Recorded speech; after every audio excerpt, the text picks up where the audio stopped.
Und jetzt sind wir sozusagen bei der Frage der Reformation in England. Das war ja nochmal ein ganz besonderer eigener Weg, weil sich die englische Kirche, die englische Staatskirche, ja nur deshalb gebildet hat, weil sie sich, was die Organisation betrifft, von Rom getrennt hat.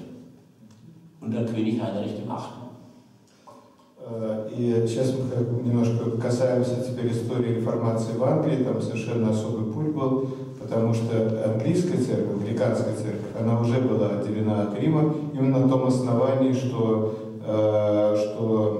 главы, очередные главы этого государства Англии, они не хотели быть подчиненными Риму. Таким образом, уже церковь была уже к тому времени отделена фактически от Рима.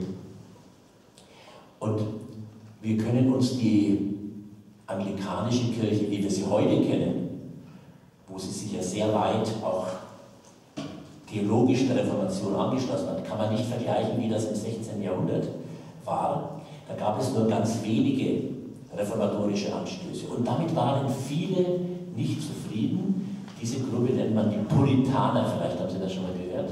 Da steckt das englische Purify, reinigen. Sie wollten die Kirche von allen Missbräuchen reinigen.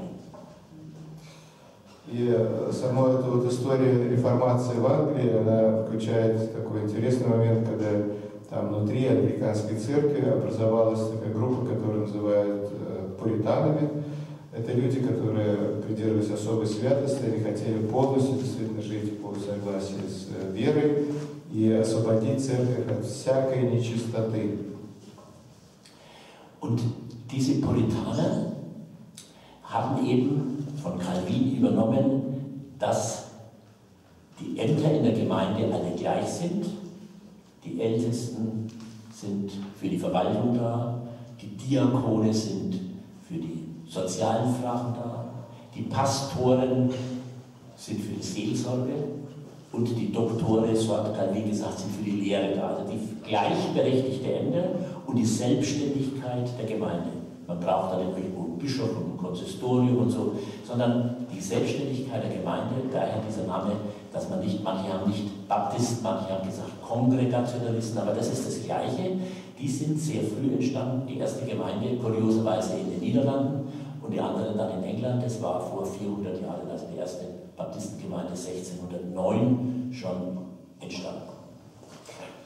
И одно из таких важнейших представлений о жизни церкви было то, что они считали, что все служители церкви, они имеют одинаковый статус, что, например, пресвитеры, то есть старейшины церкви, они заботятся об устройстве церкви, что диаконы о социальных вопросах, которые возникают, священники, они ответственны за душепопечение и так далее, и они нуждаются в каких-то еще епископах вышестоящих и так далее. И вот из этой группы возникла баптистская церковь, которая еще даже конгрегационалистская также называется. Вот таким образом она возникла. Und diese Baptisten sind heute weltweit eine ganz, ganz große Kirche der Reformation. In Deutschland eine kleine Gruppe, aber auch in Russland gab es viele Baptisten oder Evangeliumschristen-Baptisten, das waren unterschiedliche Richtungen. Und in Amerika oder in anderen Ländern sind die Baptisten eine der ganz großen Kirchen der Reformation. И баптисты очень сильно распространились. Баптисты, это означает по-английски, баптизм означает крещение. То есть это люди, которые придерживаются крещения по взрослому возрасту, ну так обозначили свою конфессию. И их сейчас очень много и в России, и во всей Европе, и очень много в Америке. То есть это очень большая такая деноминация. So, jetzt haben wir es gleich, die verschiedenen Gruppierungen. Wir haben also jetzt die Lutheraner, die Reformierten, die Waldenser, die Baptisten. Jetzt kommt noch eine ganz kleine Gruppe, die Sie kennen dürfen, und das muss ich Ihnen erklären. Gucken Sie mal, wo Lutheraner steht, da steht darunter Brüderunität. Ja? Unitas Fratrum kennt man in Deutschland auch unter dem Begriff Herrnhuter Brüdergemeinde. Das sind die mit den Losungsworten für jeden Tag, mit den Losungstexten. И еще одна небольшая группа, но тем не менее она играет определенную роль. Это так называемая, здесь мы видим, Bruder Unität, то есть такое братское, ну, некое братство, да, которое еще в Германии называется, wie heißt auf Deutsch noch? Brüdergemeinde, Herrnhuter Brüdergemeinde. Вы знаете, наверное, что в Германии принято на каждый день иметь некоторое такое место из Библии, которое все читают и стараются, особенно это как-то место из Библии для этого дня использовать.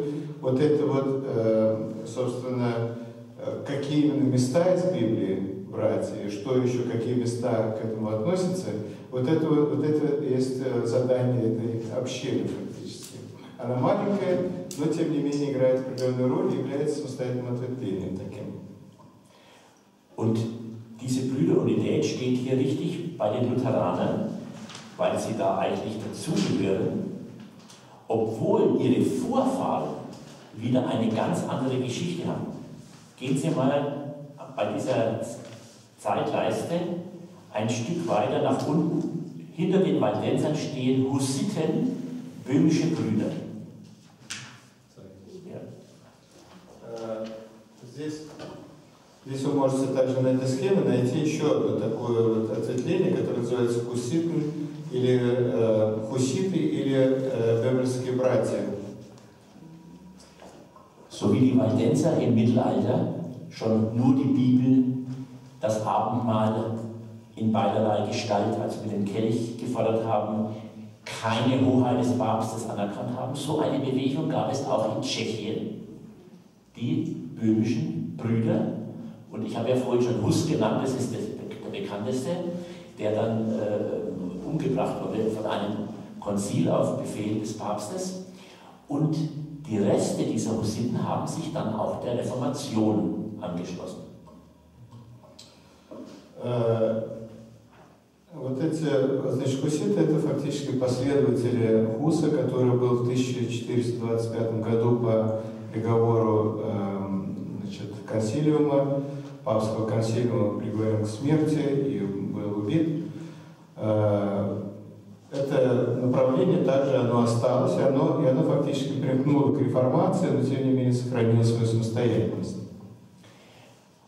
Und diese ganz alte, schon auf das Mittelalter zurückgehende reformatorische Kirche ist dann in der Zeit nach dem Dreißigjährigen Krieg, in der sogenannten Gegenreformation, von der katholischen Kirche hart bekämpft worden und ist praktisch bis auf ganz kleine Reste in Polen und einige noch in Mähren, ganz kleine Reste waren noch da. Und jetzt kommt es, wie es zu dieser Brüderunität kam. И вот это вот маленькое, то, что вот это ответвление, о котором мы говорили, которое возникло еще из Средневековья, оно после 30-летней войны испытало такой прессинг со стороны папской власти, что оно было почти уничтожено. И только остался маленький остаток, о котором сейчас хочется дальше говорить. Und ein ganz kleiner Teil, nur vielleicht, man kann es ganz schwer sagen, so etwa 100, 150 Leute, die konnten sich in die Lausitz retten, also das ist Richtung Sachsen, ja? Und dort sind sie von einem Grafen namens Zinzendorf aufgenommen worden. Der wohnte im Nachbarort von Herrnhut, nämlich in Bertelsdorf wohnte der, im schönen Schloss. Und der hat gesagt, ihr Armen, ihr seid jetzt vertrieben worden und ihr dürft euch bei mir niederlassen. Also deshalb sagt man, weil die in einer besonderen Gemeinschaft gelebt haben, von Herrnhut, die Herrnhuter Brüdergemeinde. И вот эти вот остаток, там осталось буквально 100-150 человек живых из всего этого ответвления. Они бежали в Заксен, и там от владельцев этой же земли они фактически сказали: ну ладно, вы нас так преследовали, вы можете занять один маленький замок и здесь остаться жить. Вот таким образом возникла эта община. Und dieser Zinzendorf, das war ein hochinteressanter Mann, ein Vertreter des Pietismus, also ein ganz frommer Mann, der dort ganz bestimmte Bräuche eingerichtet hat. Das lasse ich jetzt weg. Was Sie alle kennen, sind die Losungen. Er hat für jeden Tag im Jahr, hat er aus dem Alten Testament, aus einer Schale, ich mache mal dabei, hat er einen Bibeltext herausgewählt und dazu hat man dann später aus dem Neuen Testament einen Lehrtext dazu gewählt. Das sind die Herrnhuter Losungen, die heute in fast 300 Sprachen übersetzt sind. И вот он сейчас более подробно рассказывает об этих лозунгах, так называемых, то есть об этих местах из Библии. Они на каждый день из Ветхого Завета взяли это место, и также соответствующее место из Нового Завета, которое объясняет это место из Старого Завета. И вот таким образом они, в этом состоит основная их духовная деятельность. Und diese frommen Leute haben aber sehr früh Mission betrieben. Also, wo es damals noch keine Missionare gab, in Grönland, in Nicaragua, in Tansania, da hat Zinzendorf sie hingeschickt, um das Evangelium zu predigen. Und jetzt kommt es, wieso sie dann, ohne dass es jemand gewollt hat, auch Zinzendorf nicht doch eine eigene Kirche wurden. Во всем этом играл большую роль такой человек Цинцендорф. Это тот, кто, собственно, сохранил эту группу. И это, надо сказать о нем, что он был основателем так называемого пиетизма. Это ну, вот то, что сегодня очень распространено, например, когда люди собираются в маленьких группах, читают Библию, стараются жить живой жизнью веры. Это вот называется это направление вообще пиетизмом. Цинцендорф, он в свое время основал это. И он фактически, он начал большое движение, миссионерское движение. Он посылал в Гренландию, еще какие-то места именно вот этих братьев из этого ответвления, этих, которые вот этим занимались. И теперь мы приходим к моменту, каким образом все-таки это осталось самостоятельной церковью. Aber in diesen Missionsgebieten, zum Beispiel in Afrika, woher kommt das? Da gab es ja von allen Kirchen dann Missionare am Ende des 18., Anfang des 19. Jahrhunderts. Und dann haben die gesagt, ja, was seid ihr denn? Seid ihr Reformierte? Seid ihr römisch-katholisch? Seid ihr Anglikaner? Nein. Ja, seid ihr Lutheraner? Ja, auch. Ja. Und wer ist denn wer hat euch denn so geformt? Aber Zinzendorf kann natürlich kein Mensch in Afrika. Und dann sind sie mal gefragt worden, ja, woher kommt ihr denn eigentlich? Und dann haben die gesagt, ja, ursprünglich kommen wir aus Mähren und Böhmen. Ja? Und Mähren heißt im Englischen Moravian.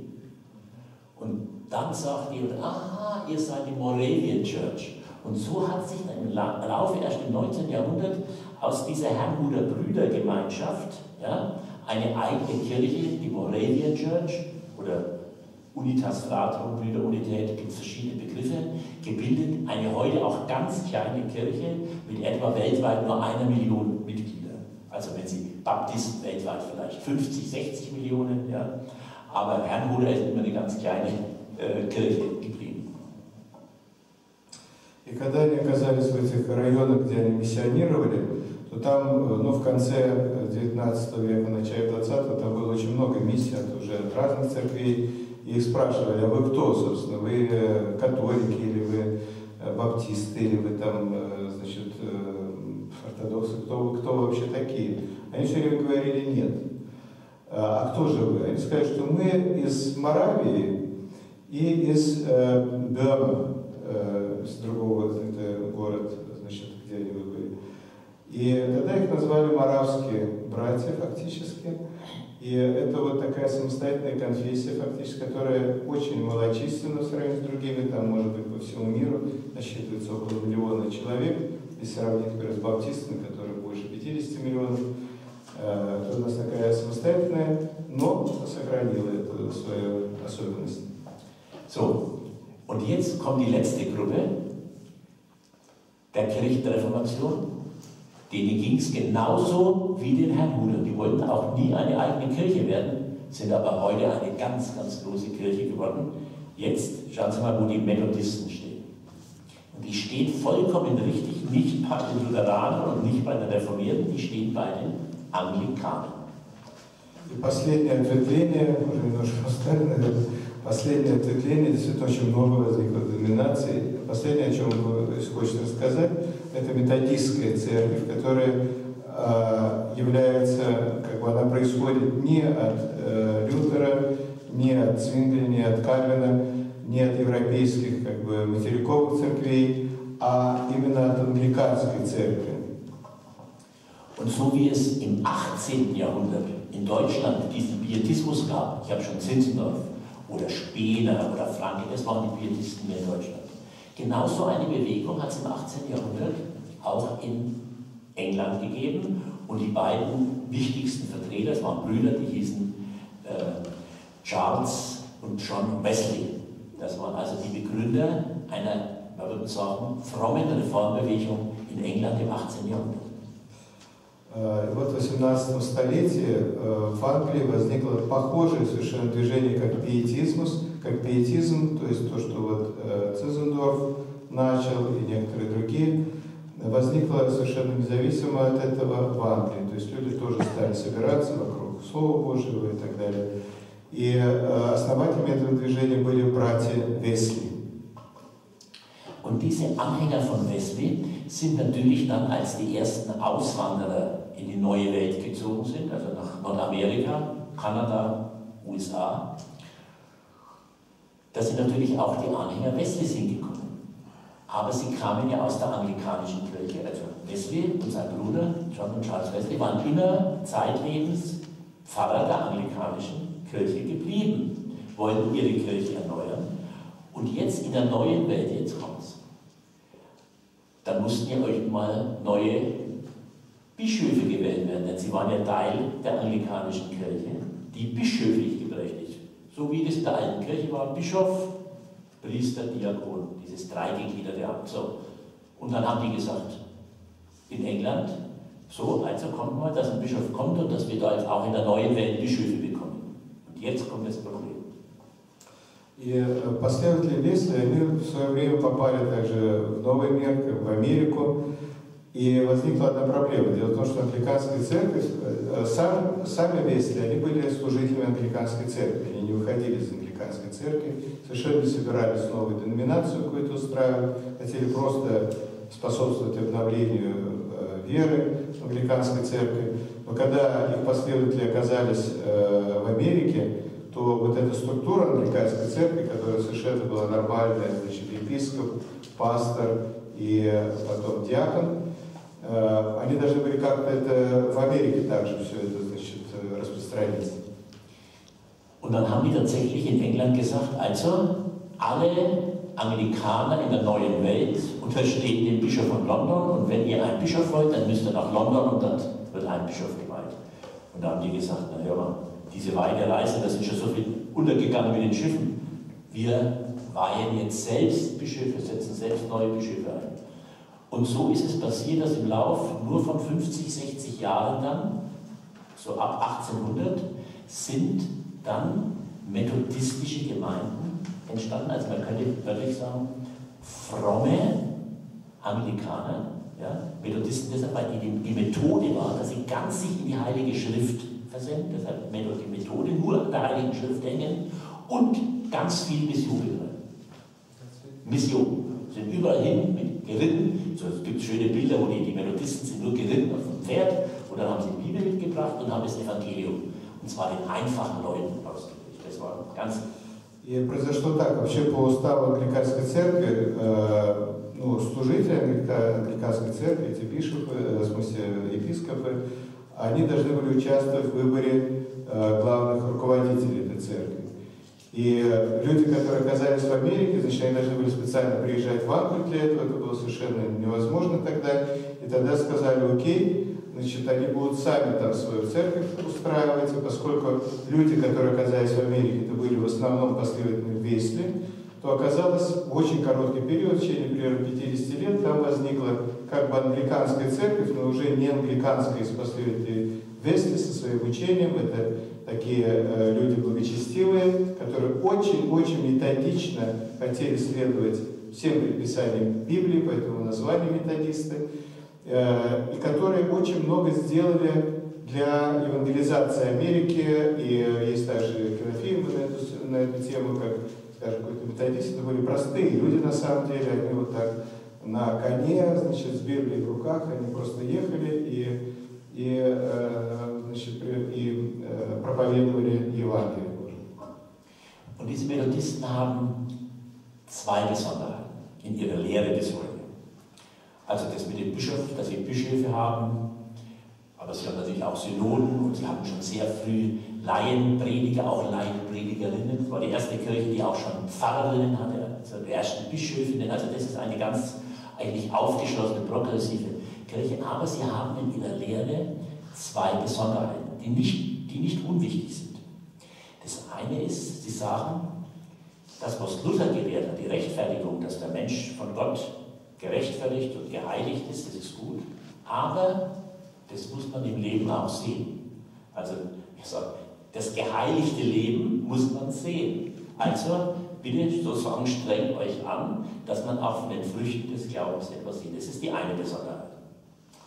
И вот методисты, они, хотя имеют обычную, в принципе, в сравнении с другими церквями, церковное устройство, там тоже есть епископы в Америке и так далее, методистская церковь, хотя методистская церковь сейчас не только в Америке существует, и там как бы впервые возникли женщины, которые были допущены к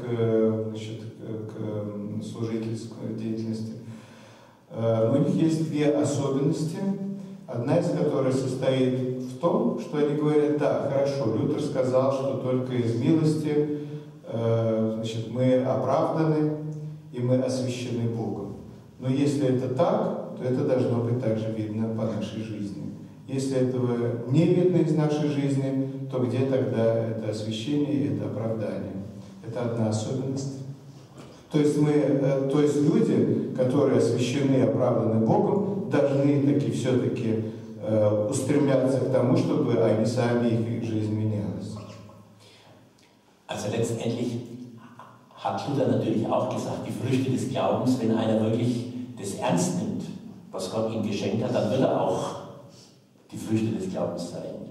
Aber sie legen da einen großen Wert drauf und damit hängt die zweite Besonderheit zusammen. Sie sind die einzige Kirche, die neben ihren Glaubensbekenntnissen schon seit über 100 Jahren ein eigenes Sozialbekenntnis hat. Das soziale Bekenntnis der methodistischen Kirche spielt eine große Rolle, wird alle Jahre auch immer etwas verändert und es gibt Gottesdienste, wo es auch besonders behandelt wird.